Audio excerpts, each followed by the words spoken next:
د خارق نن سبا ډېره مسله د خشکي د بدن کې د هر چا څوک یو ځای ګري څوک بل ځای ګري د خلکو دا مسلې بعضې خلکو باندې نری نری دانې راوختلې وي هغې نه پریشانوي نو څوک چې کوم ځای ګري د هغې غذي کې زخم جوړېږي هغې نه پریشان د بعضې خلکو د خارق په وجه باندې کوم ځای وګري هغې نه پیپ ځي یا داسې نورې اوبه ته ځي نو که د خارق څومره هم مسلې وي جسم کې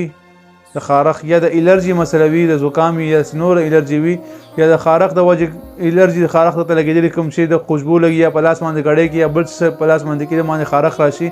نو که د خارق دا مستچاته هم وي نو دا شروع کې یو خدا دا چې سوره قدر انا انزلناه فی ليله القدر وما ادراک ما ليله القدر یو اشکار ته دا په اوبو باندې دمول شي او شرشمو تیل باندې هم دمول شي تیل باندې ټول بدن مالش کول دي سر نخو پورې یو خو بدن هغه چې کومه خشکی به هم ختم شي کوم خارق بدن کوي او بدن به هم ختم شي بدن به خارق هم ختم شي ان شاء الله فائدہ به وسره هم ملو شي بدن به هم سپک شي وسره او خارق به هم ختم شي وسره قبل فرض